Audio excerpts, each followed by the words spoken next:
Sejam bem-vindos a mais um vídeo da Chácara Rica Floresta. Aqui quem fala é o Hugo.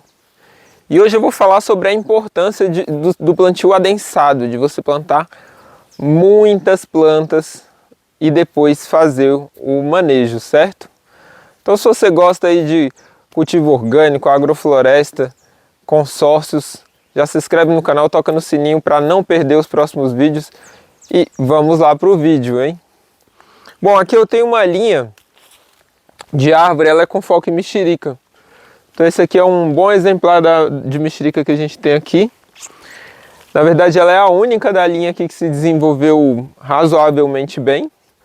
Ela tem por volta de 3 a 4 anos, poderia estar bem maior, mas realmente aqui o solo não pareceu muito bom para a mexerica. O limão que a gente tem ali do outro lado foi plantado na mesma época e está bem maior.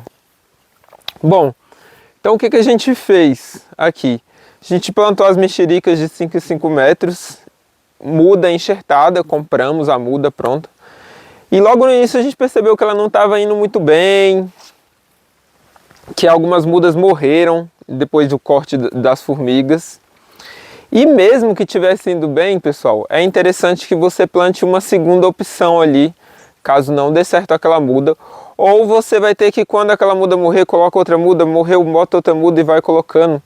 Só que às vezes realmente o seu solo não está bom para aquela espécie, é uma espécie muito exigente, ou seu solo é argiloso demais para aquela espécie, arenoso demais, e você não sabia, né? E dentro da agrofloresta, a gente ainda tem os consórcios, então muitas vezes são testes, né, que a gente faz. Então é sempre interessante a gente ter uma segunda opção em cada extrato, principalmente os comerciais, né? E aí eu vou falar um pouco disso hoje.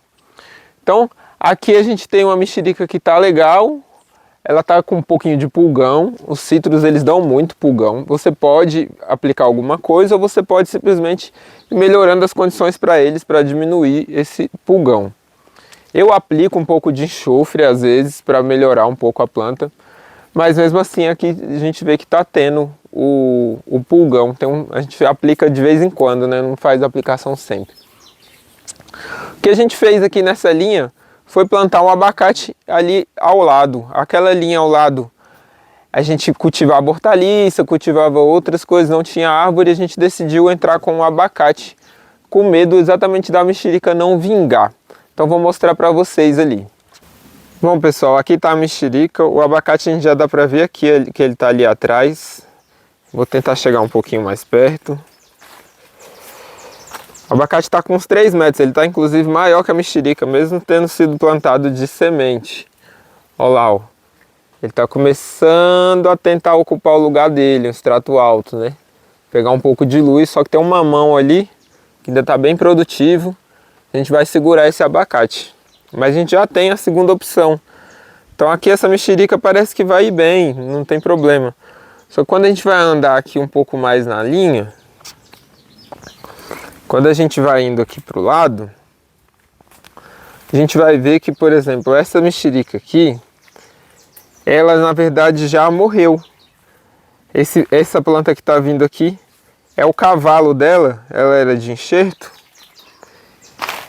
E aqui, ó, a parte do enxerto secou e brotou o cavalo de baixo, provavelmente um limão cravo.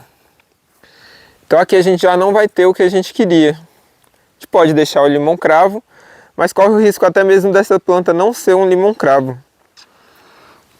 Na época a gente plantou outra mexerica aqui, tentando ter mexerica.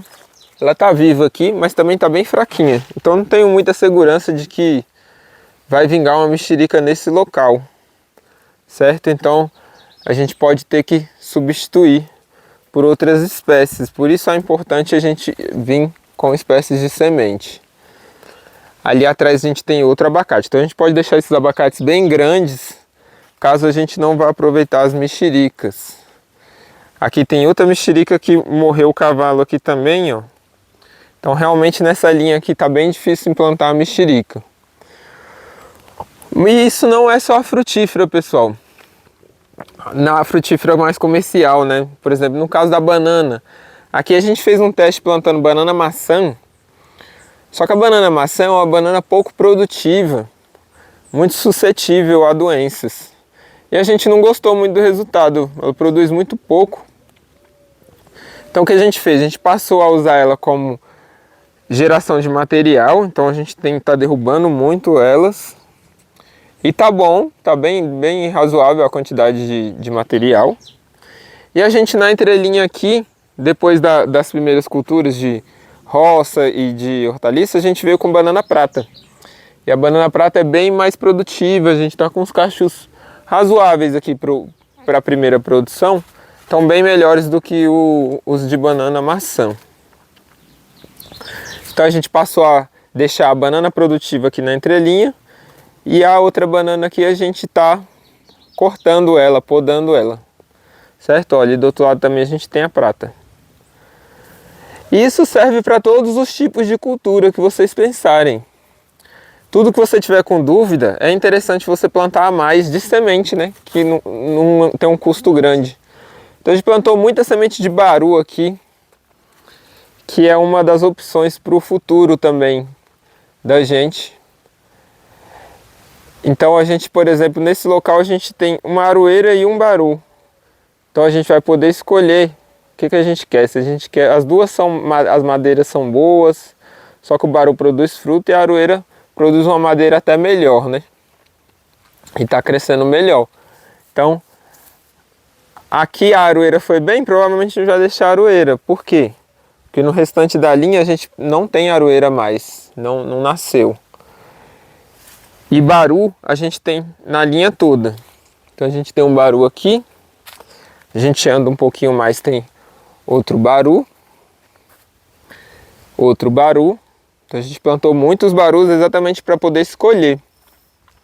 E essa é a nossa lógica aqui que a gente quer passar nesse vídeo. A gente planta muito da mesma espécie e planta diversas espécies, depois a gente vai escolhendo. A gente tem o eucalipto aqui, ó, que já está com uma madeira boa, a gente já pode usar para alguma coisa, construção do galinheiro, alguma coisa. Mas o baru aqui ainda está com 2,5 metros. Assim que o baru passar o eucalipto, a gente derruba o eucalipto, já vai estar um pouco mais grosso. Vamos usar essa madeira e vamos deixar o baru aí. E é interessante, quando você planta muito, você tem um desenvolvimento de algumas plantas desenvolvem mais que as outras. Então ali na frente, por exemplo, aquele bem alto ali é um baru. Ele desenvolveu mais que o resto, provavelmente porque ele está com mais sol ali, né? Já que ele está na ponta. Mas é interessante, nem sempre é uma questão do sol, né? Às vezes aquela planta está mais forte mesmo do que outra. A gente tem um baru aqui, ó, e tem outro aqui já. Então bem pertinho. E o restante das plantas não é prejudicado por isso. Com o tempo, se a gente vê que as copas estão se encostando, está ficando muito apertado, a gente vai lá e corta um dos dois. Sem ter dó, pessoal, como é na natureza. Uma árvore, quando dá semente, ela dá muitas sementes, nascem muitos filhos, muitas plantinhas e só algumas vão virar plantas adultas. Esse é o processo natural. O abacate pra gente é uma planta bem coringa nesse sentido. Porque ó, você vê que até na linha do limão a gente botou um abacate, eles não conseguem... É complicado você produzir os dois na mesma linha. Mas ele serve como produção de biomassa, então você pode ir podando o abacate. A gente só botou um caroço lá, comeu um abacate e botou um caroço, não teve custo nenhum dessa muda pra gente. Mas se o limão vier a morrer, você pode até manter o abacate, certo? Então o abacate a gente gosta muito. Com a manga dá pra fazer a mesma coisa, apesar de que uma manga de semente é mais difícil ter um exemplar bom do que um abacate. Mas tanto a manga quanto o abacate você pode vir também enxertar um abacate de qualidade ali, que aí você vai ter certeza que aquele abacate vai ser bom para você.